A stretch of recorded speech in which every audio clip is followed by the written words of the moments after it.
e conhecereis a verdade.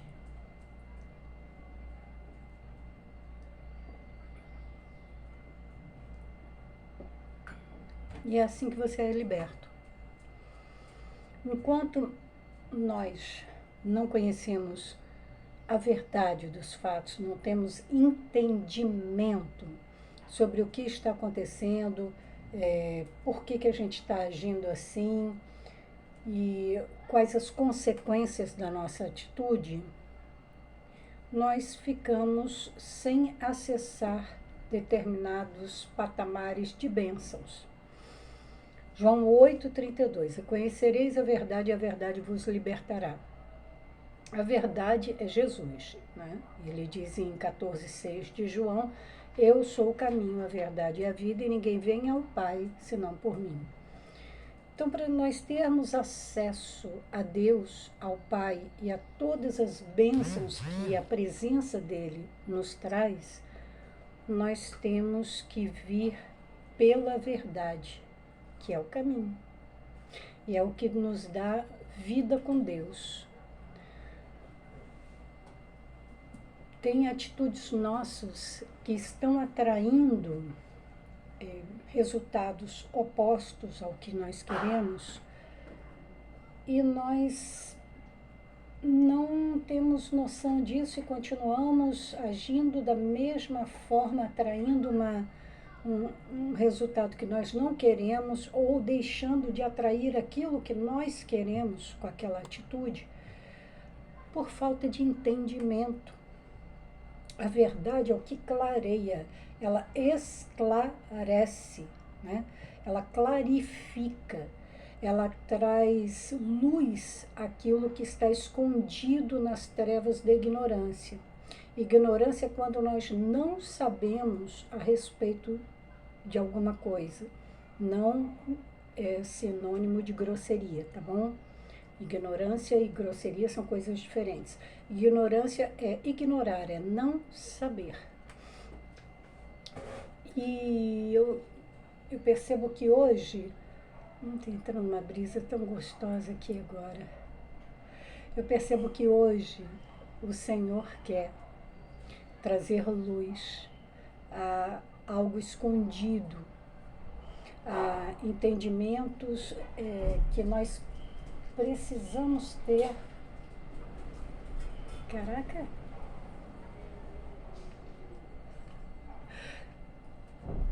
Muito forte esse vento. Entendimento que nós precisamos ter para podermos dominar a situação e avançar.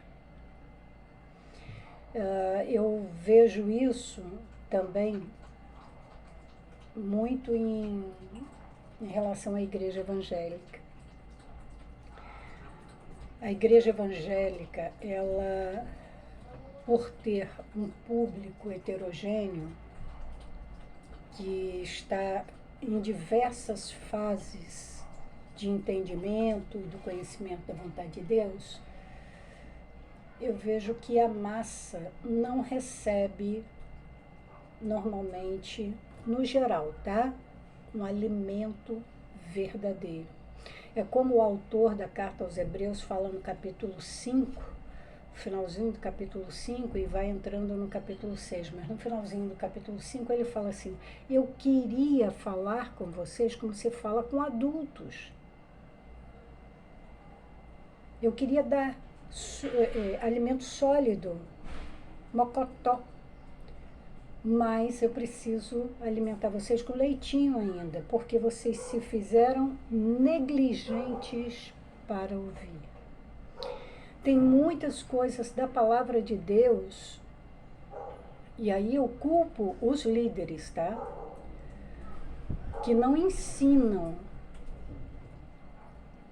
os seus membros, né, os membros da sua congregação, da sua denominação, a serem adultos, a serem responsáveis pela sua própria vida. Então, preferem proibir do que ensinar. Eu poderia citar vários exemplos aqui. O dízimo é um deles. Ó, você fica obrigado a dar 10% de tudo que você ganhar, a igreja vai saber quanto você ganha, tá? E isso era uma das estratégias do clero da igreja romana na Idade Média para dominar a situação, sabendo quanto cada um ganha.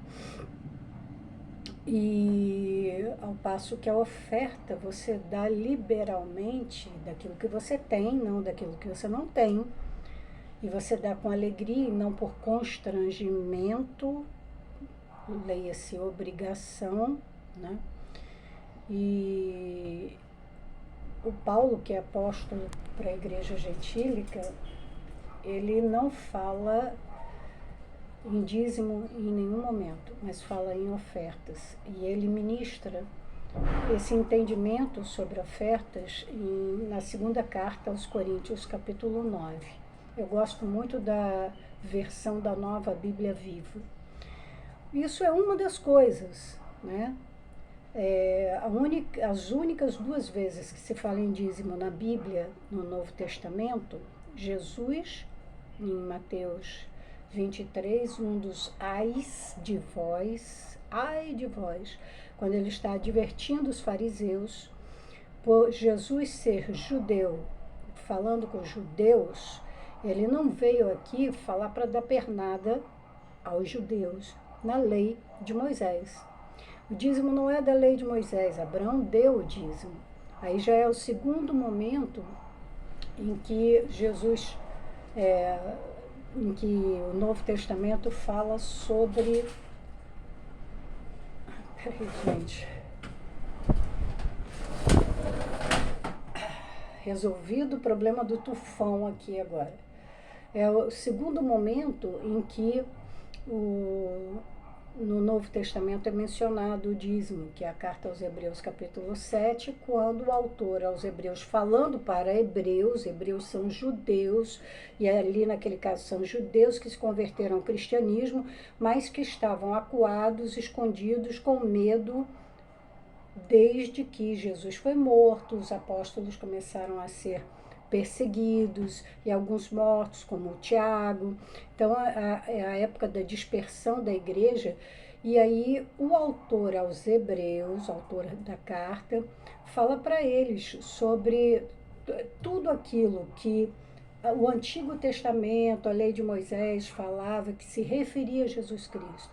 Fala assim, por exemplo, que Levi, da tribo dos levitas, né, deu o dízimo nos lombos de Abraão, quando Abraão deu o dízimo a Melquisedeque, como sacerdote. Só que Jesus, ali explica, no Hebreus 7, é o sumo sacerdote. Enfim, irmãos, por exemplo, a proibição de beber vinho não é uma proibição, não há na Bíblia essa proibição, há a advertência para não sermos bêbados e viciados. Entender o que o apóstolo Paulo fala, tudo é lícito. E conseguir andar nessa licitude sem desequilíbrio. Mas, aí eu volto, como, por exemplo, numa grande congregação, há pessoas ali que foram dependentes químicas, e ao lado dela há uma pessoa que consegue beber com sua esposa, por exemplo, um vinho num jantar, e aí ouve lá do altar, é proibido beber álcool. E aí essa pessoa, o dependente químico entende, porque ele tem fraqueza, ele não consegue usar dessa liberdade, né, com equilíbrio, ele entende. Mas o que está ao lado, que bebe socialmente um vinho com a sua esposa, num jantar com amigos, que não é um cara que vai para bar, que não é um cara que se embriaga, não é um cara que é dependente químico, ele, por que eu não posso beber? Então é isso, sabe, irmãos? Há necessidade de falar a verdade para que, por exemplo, o dependente químico cresça. Amadureça na fé. Proibição é para criança. E não estamos mais numa época, não sei se já estivemos, mas não estamos mais numa época em que é preferível proibir do que explicar para a pessoa que ela tem que ter responsabilidade para viver o tudo é lícito do Paulo. E não ficar preso à parte da proibição, assim, nem tudo me convém e de nada me farei escravo. Sabe? Fica preso a não pode. Ué, mas o Paulo fala lá em Romanos 14 que tudo é puro para quem é puro. Entenda isso e não use isso para fazer coisas erradas e dizer que a Bíblia te apoia. Seja adulto, amadureça. É essa verdade que vai te libertar hoje. Eu sou a pastora Mônica Sampaio de Melo. Sei que muita gente não vai concordar, mas eu deixo uma advertência aqui para os cristãos. Não seja hater. Para de ser hater. Para de ir na postagem dos outros e sentar o pau nele. Seja cristão. Seja manso. Não concorda? Não ouça, não compartilhe, não curta, não se inscreva. Simples assim. E vai procurar alguém com quem você concorde. Agora, não vá nos comentários falar mal, xingar. Nossa, como eu tenho visto cristão xingando o outro aí. Vamos parar com isso, gente. Isso não é cristianismo. Se você tem um líder espiritual ou vê um líder espiritual fazendo isso, sai fora. Tá bom? Se você curtiu essa mensagem, dê o seu like. Se você acha que vai edificar a vida de outra pessoa, compartilhe. Se não é inscrito no meu canal e deseja ser, se inscreva. Deus te abençoe.